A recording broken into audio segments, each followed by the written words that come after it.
Warning, this episode contains mature subject matter that may not be so suitable for all viewers. Viewers' discretion is advised.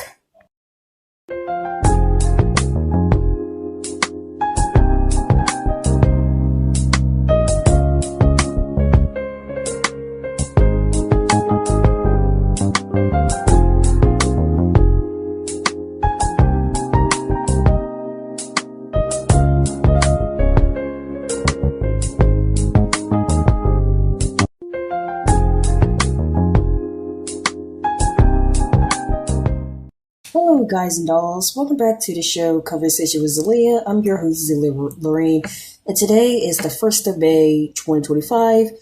In today's episode, I'm going to discuss the most garbage biopics I ever viewed so far. Anyone that's familiar with this show know I am a big fan of movie biopics, especially ones based on musicians. I have done some episodes of biopics, which you can check out on the channel/audio platforms my show is available on. But there are some biopics that are irredeemably bizarre and awful. I even question why I watched them in the first place, let alone why were they even made. So here's my take on the worst biopics I've watched. There will obviously be spoilers since I will be discussing well-known historical figures' life stories, so beware. The first garbage biopic I will be discussing is the Celine movie from 2008. Now, I viewed this movie on the TV Guide Network back in 2012 and again last year on Tubi out of curiosity. And to tell you the truth, it's super inaccurate and hard to take seriously. The only good thing about the biopic is the singing. That was it. Other than that, this movie bastardizes the life story of Celine. First off, the characters are all portrayed speaking English, which they should be speaking in French, since Celine, Renee, and her family are based in Quebec.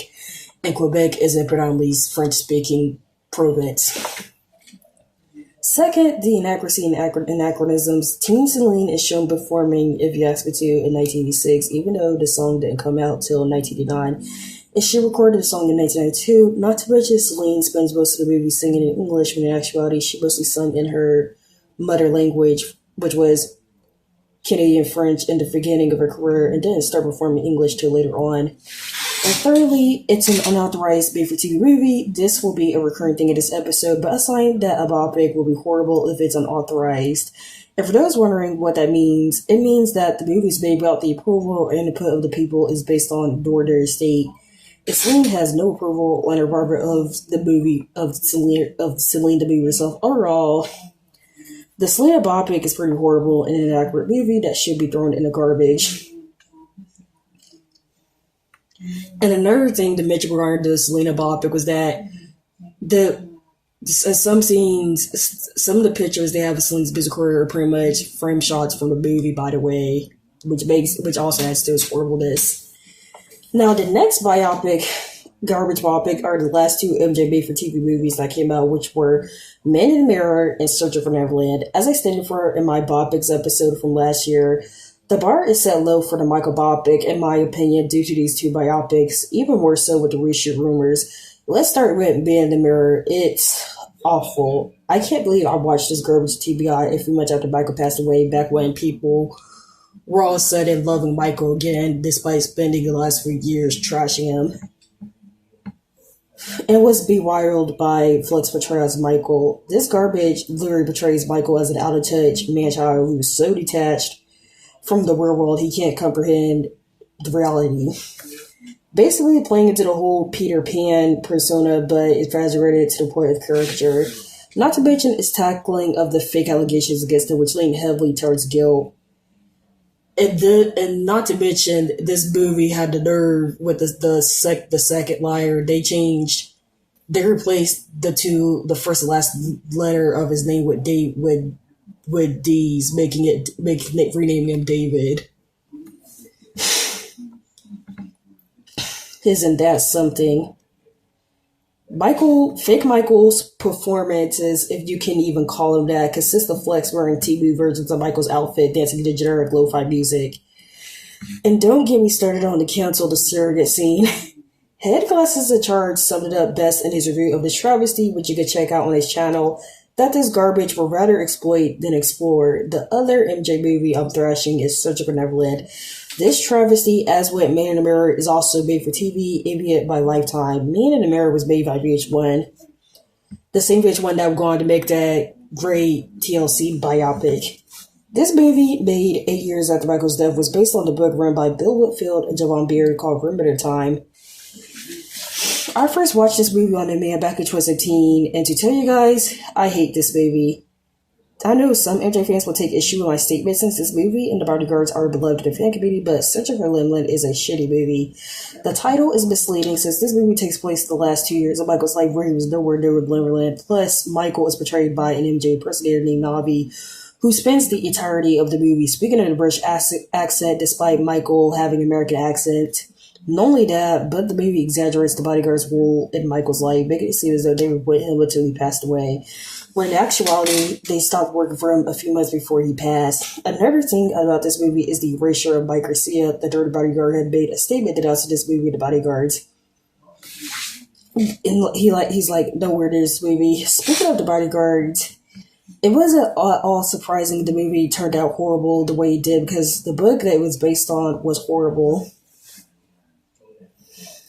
Michael and the Truth, when I interviewed for an episode of his podcast, read the book cover to cover and wrote an excellent review on the book that you can check out on her blog.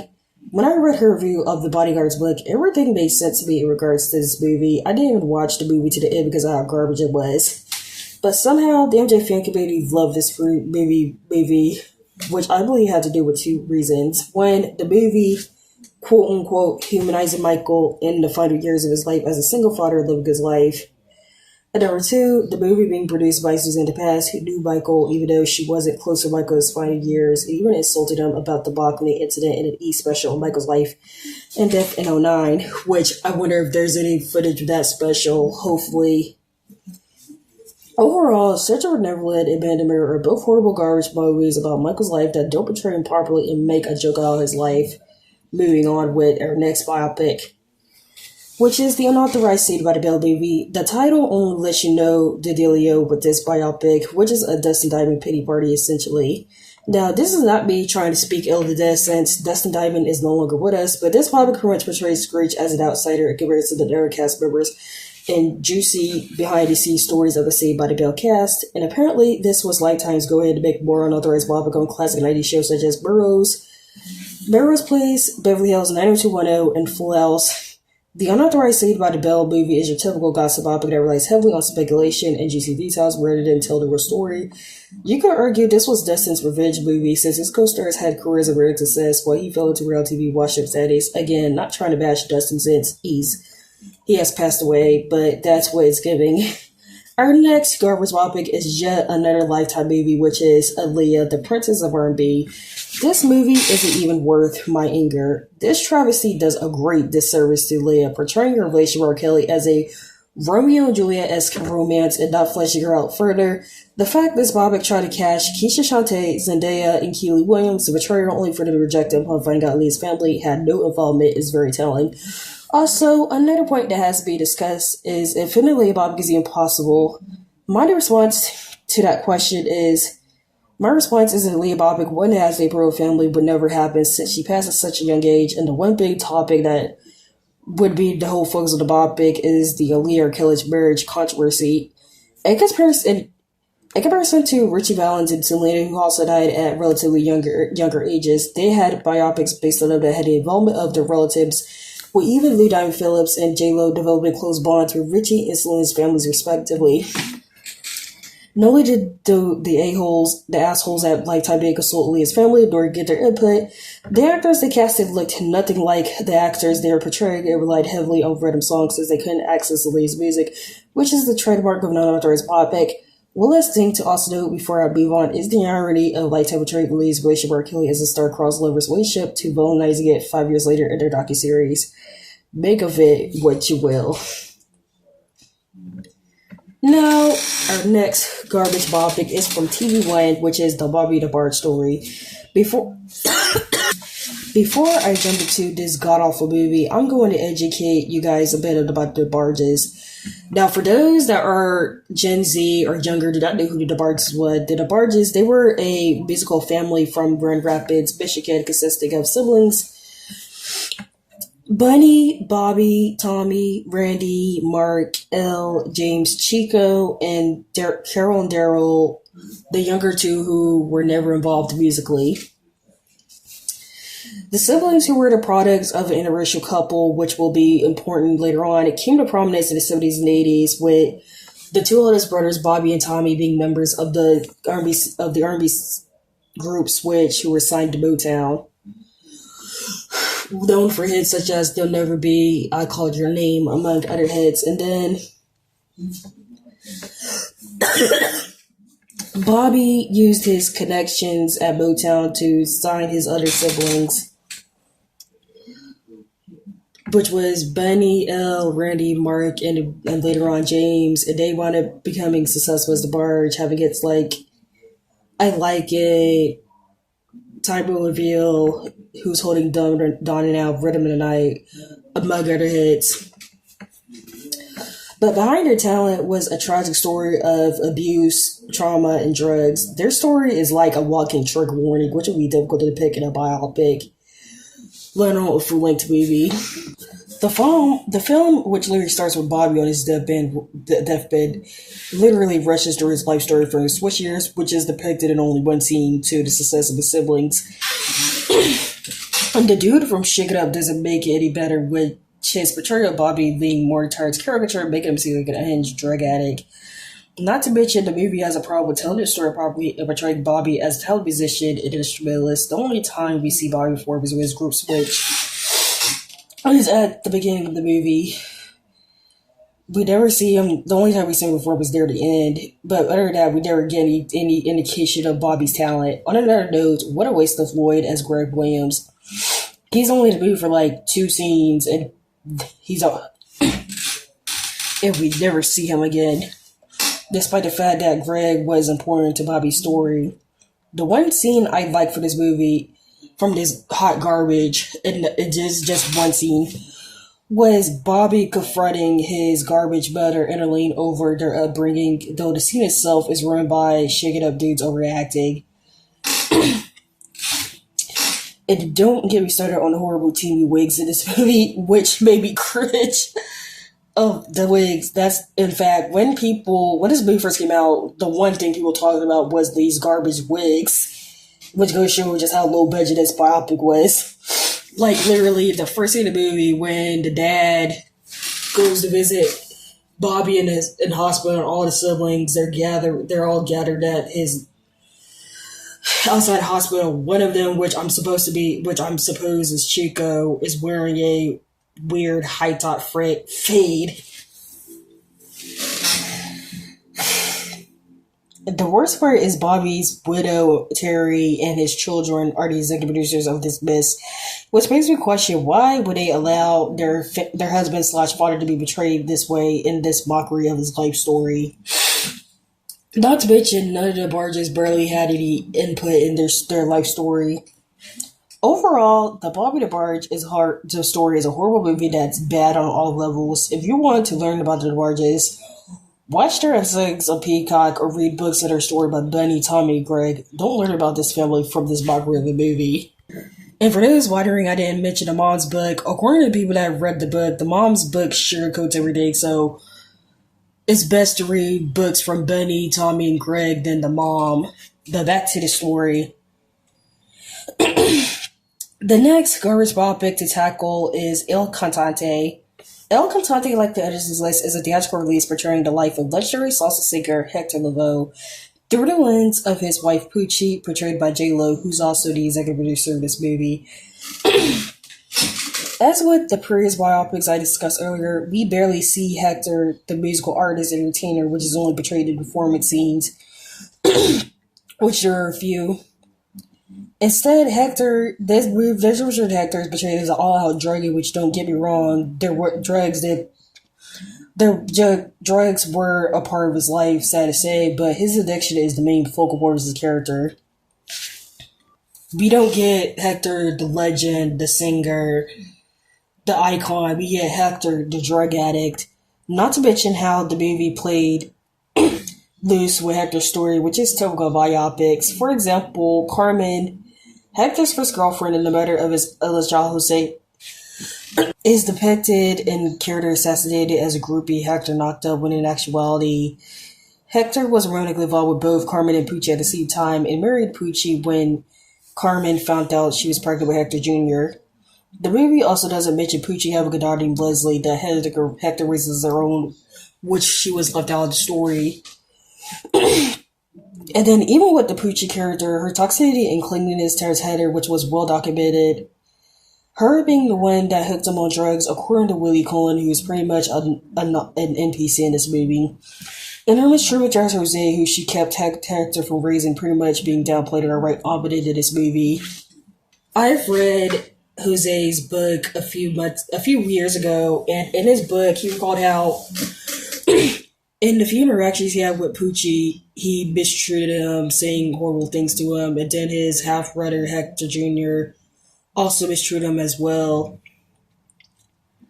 And even with Hector Jr.'s death, I would not be surprised if Hector Jr.'s death was gang-related instead of the official story, but I digress.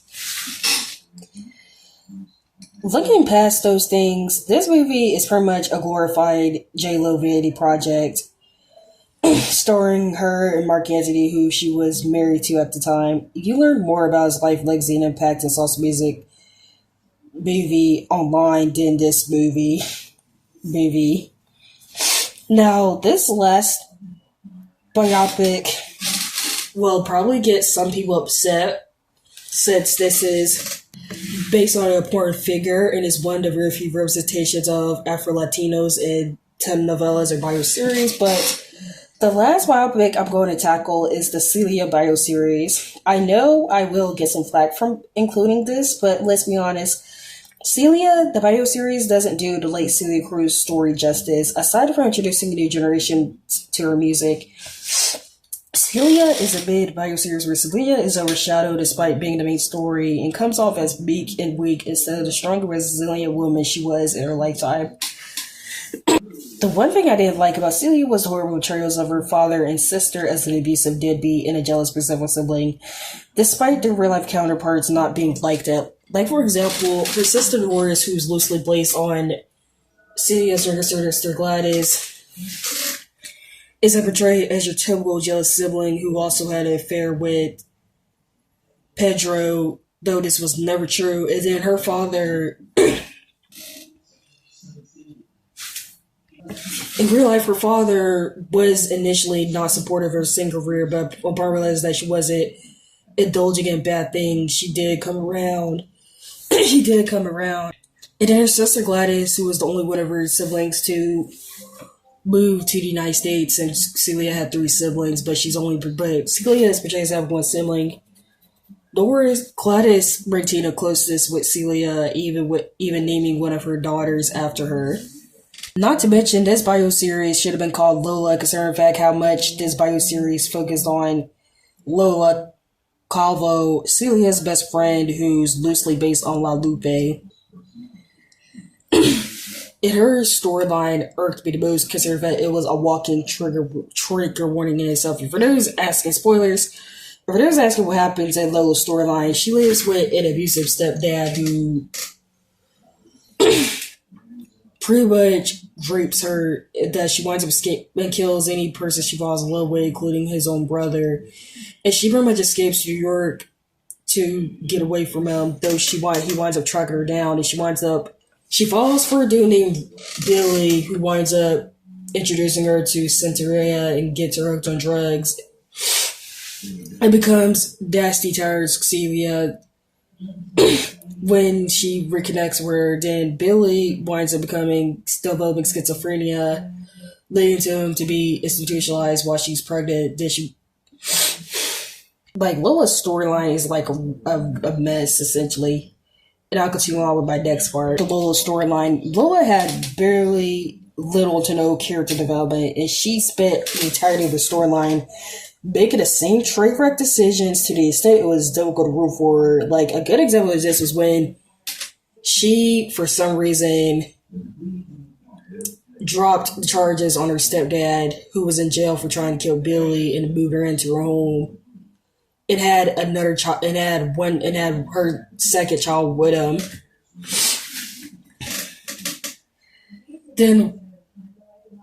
But then come the 80s, while Celia is at height of her career, Lola is pretty much a has-been. who pretty much became Christian thanks to her stepdad.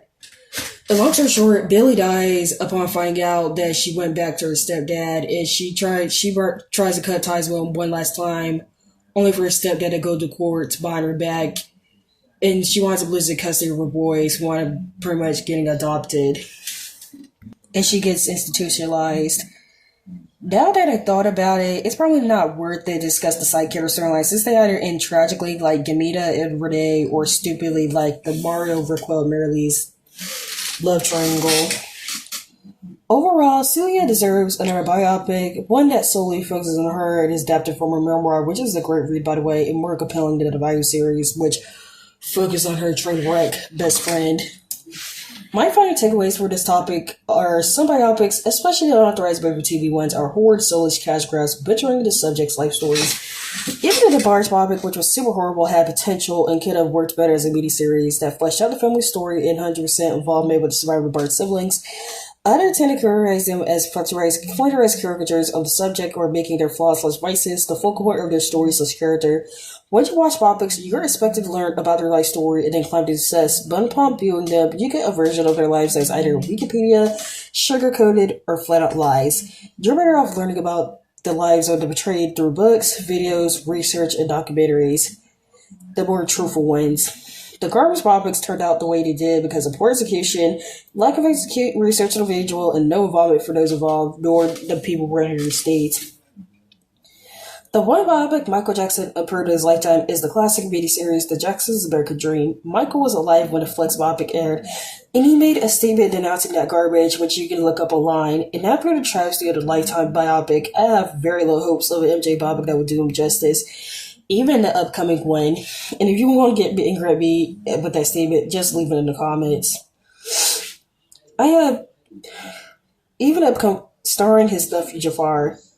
Latin American legends HectorLavoe and CeliaCruz had biopics that, while introducing them to new generations of fans, didn't do them justice and made them deserving of another biopic that would portray them as the greats they were. And that, ladies and gentlemen, is the end of my TED Talk. I hope you enjoyed this episode. This episode is available on YouTube, Spotify, iHeartRadio, and other platforms. Also, be sure to like, comment, and subscribe if you haven't done so. My next episode will focus on a topic that's been on my mind for a while. It will get people talking, probably upset some big mad fans.